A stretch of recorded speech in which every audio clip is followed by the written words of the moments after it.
Summer, and this is Angel Song, and this is The Dog Show. This week on The Dog Show...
Hi, my name is Cher Hupcher, and I'm here with the wonderful Bernadette Peters, who is actually a co-founder, right, of this amazing cause, Broadway Barks. So who better to tell us about Broadway Barks than you? So can you tell us a little bit about Broadway Barks? Well, Broadway Barks, I started it 17 years ago with Mary Tyler Moore, and it was the first time that all the rescue groups in New York worked together. And, of course, now they work together all the time. But it was just important for people to understand how wonderful animals in shelters are and what great companions they make and how they bond to you like nothing else because they know they've been rescued. They know the difference. They do have memory. They know, I've seen it because I'm a rescuer myself, from how they are in the shelter, in the kill shelter, because we still, unfortunately, euthanize in New York because of space and different reasons. But slowly we're getting out of that, and that's my dream one day, is that'll end. But anyway, when they come from there, they understand that it's dangerous, and then they go to a rescue, which is another kennel sometimes, and they're totally comfortable, at peace, happy, they understand. So. That is so wonderful. I actually have adopted 3 dogs of my own, so I definitely look up to you for that. And so what is something that you would say to somebody else who's interested in adoption but is just not sure? I think that people think something is wrong with those dogs, and that's not true. A lot of the times, unfortunately, in this day and age, people come upon bad times and have to move, and they can't, wherever they're going, they can't take a dog with them. So now a member of the family ends up in the shelter. And these dogs are great dogs. Some of them are great family dogs. The great thing about going to a rescue is that they've usually been there a little bit, so they know the personality of the dog, so they will match you up perfectly with a dog. I think that is just so amazing because I feel like the dogs also know, they understand that they've come from a shelter and you've saved them and they're your family now. Do you agree with that? Their family. However, how you treat them is how they're going to respond. If you make them, it's like your children. You know, what you teach your children, they will, go out and do. What you teach your dog is the same thing. and how you treat them, how you make them feel. If you make your children feel loved and special, they will just be calm and feel secure and feel wonderful. Hi, this is Cher Hupster with The Dog Show, and we have... James Monroe Eichelhart. And what show are you from? I am from Aladdin. I play the genie. Oh, very cool. We're so excited to have you here today. And who do we have here? This is Nico. He is he's a Maltese and Dachshund mix. Well, I have a Maltese, and they are great dogs. Are you a big animal lover yourself? I'm a huge animal lover. Yes, I am. Oh, yeah. So what is the vibe like here today? Are you having so much fun? The vibe is amazing. I mean, people coming out, the Broadway fans coming out, and also supporting a wonderful group. These animals need homes, and they're cute, and they're wonderful, and they can also, they really help people. I mean, sometimes you just need to look down and just pet a little furry guy, and he'll be fine. He'll make you feel all better. That's how I feel about it. Wow, well, we are so lucky on The Dog Show to have the Phantom from Phantom of the Opera here at The Dog Show. How is this? How are you feeling today being at Broadway Barks? Oh my God, it's incredible.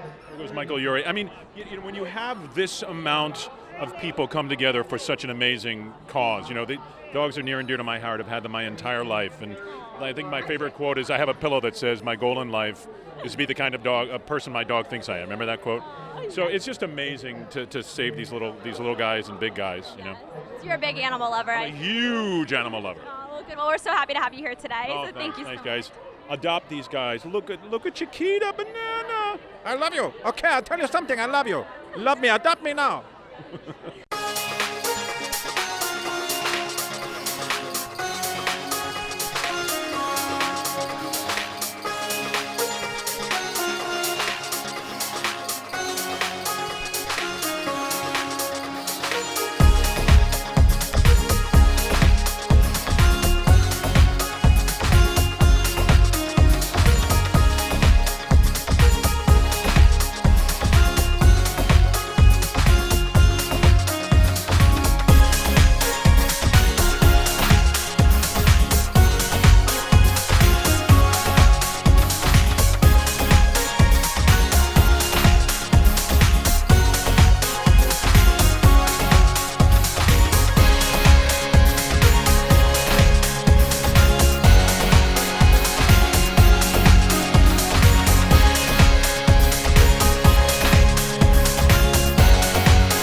We are at the Adoptapalooza for the Mayor's Alliance in Brooklyn, and I'm here with Bob. And Bob, you're from the Long Island Greyhound Connection. That's right. And this is Melody. Can you tell me a little bit about Melody, if she's housebroken, and what makes her a really good pet for a lucky soul?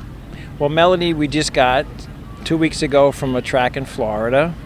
She's a beautiful dog. She's very friendly. She's housebroken, and she loves to play. She's friendly with children and adults. I feel like all these greyhounds are really well balanced, like emotionally. They seem, even though they come from like a track situation, they seem mellow. They like to cuddle. They like to relax, and they're good with children. So they sound like a ideal pet. They call them the couch potatoes because that's all they do. They're definitely retired racers. They're absolutely gorgeous, and I didn't know that such big dogs would be great for apartments, but because they're so docile, aside from having a couple of walks a day, maybe 3 if you have time, they're really amazing city dogs. Yes. Matter of fact, New Yorker Magazine rated them in the top 10 for dogs in the city. That's amazing. And a little bit more about Melody. What makes her happy, and how can she make somebody happy? She just loves to play. She loves her toys. Matter of fact, we have a toy basket at home, and every day she comes out and empties it, so she plays around. So she's very young at heart, and she's 2 years old? She's 2. And she's gorgeous. She's absolutely gorgeous. She's in perfect shape. Yeah.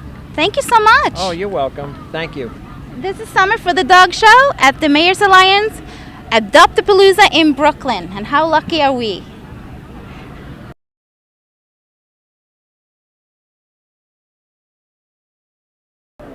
This is Rin Olson for The Dog Show. I'm here at the 2015 Masters Agility Championships at Westminster.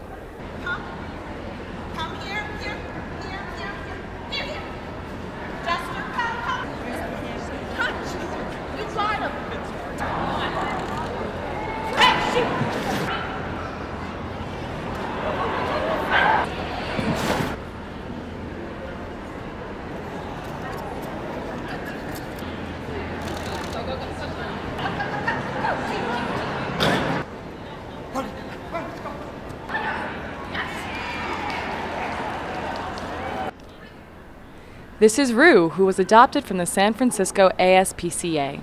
Since 2014, the Westminster Kennel Club allowed mixed breeds to compete in the Masters Agility Championship, calling them All-American Dogs. Rue won Best All-American Dog in both 2014 and 15. She also won the 24-inch height category overall in 2014, placing second in this category overall in 2015.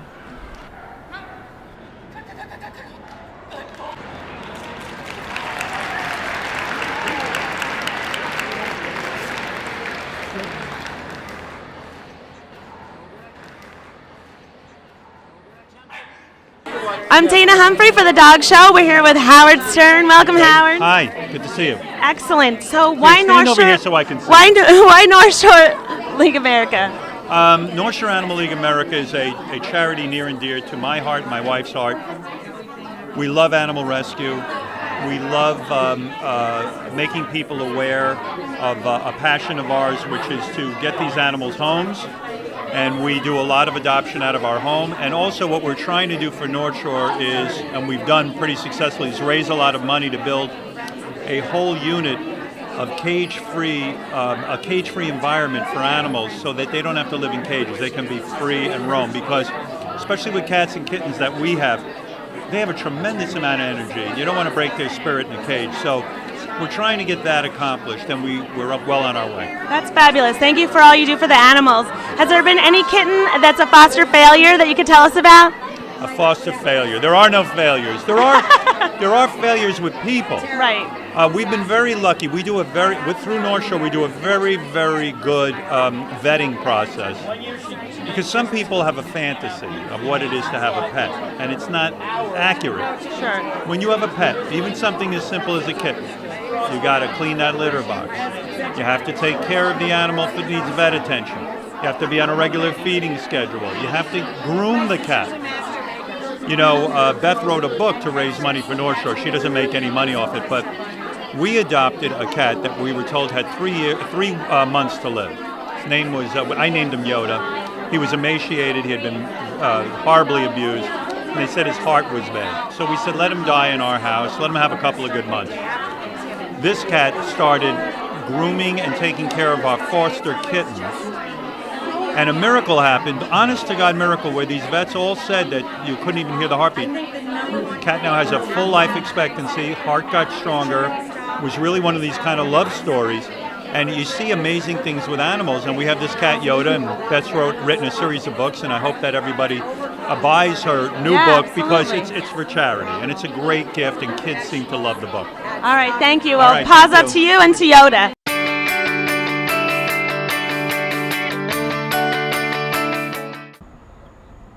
Hi, this is Summer and Angel Song for the dog show, and I'm here with Ed Martin of the Hartsdale Pet Cemetery. Tell us a little bit about this place. Sure. The cemetery was started in 1896 by a New York City veterinarian. His practice was in New York, and this was his summer home. And so he would spend his summers here, and there was one particular summer day where a client came into his office who was very upset. Her dog had just passed away, and she lived in an apartment, and she really didn't have many options. Really, the only option back in that day would be to just leave your pet out for trash, and she couldn't bear the thought of that. So Dr. Johnson took sympathy on her and said, well, I have this summer home up in rural Westchester County. You can bury your pet on my property. So they hatched a plan, and that's what they did, really without any big ceremony or anything. And anyway, Dr. Johnson was having lunch with a friend of his a few days later, and just casually mentioned this story over lunch. And his friend was a reporter for the New York Times, and he thought it was a great public interest story. So he wrote about it, and then, as they say, the rest is history. The phone started ringing, and the procedure was repeated a few times, and by 1914, things became a lot more organized, and the cemetery was incorporated. There was deed restrictions, endowments, and it became a viable cemetery after that. Tell me about the oldest monument you have here. All right, the oldest surviving monument it was installed in 1899, is from E.M. Dodge, and their pet Dottie was buried here that year, 14 years old. So we see many sculptured monuments here. There are many sculptured monuments. A lot of them were installed back in the earlier days. Many different shapes and styles of monuments, but probably one of my favorites is the doghouse that was sculpted for Buster and Queenie. There are people from all walks of life. There was just somebody here last week. His pet is Led Zepp, real rock and roll guy. One of my favorite bands too. And he was telling me that he had this tradition with his dog. I think it's Doberman Pinscher, where he would always drink a beer with his dog, and he's continued that tradition. When he comes to visit the grave, he comes here, has a beer with his dog. He's telling me, "I love that freaking dog," and then he leaves very quietly. So there's many people that celebrate their pets in so many different ways, and that's what makes this place so special. You have some famous musicians' pets here also, yes? We do. One of the pet's owners is Gene Krupa, a famous jazz drummer from the 1950s, and his pets are Jerk and Susie that are buried here. And you have some musicians from this century also, right? There are some current musicians as well. Mariah Carey is probably the most well-known. She buried a cat named Clarence in the 90s here.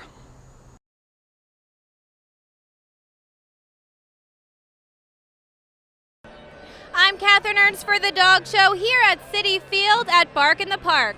Before the Mets take on the Los Angeles Dodgers, some of their biggest four-legged fans have paraded around the field in hopes to bring awareness for North Shore Animal League America.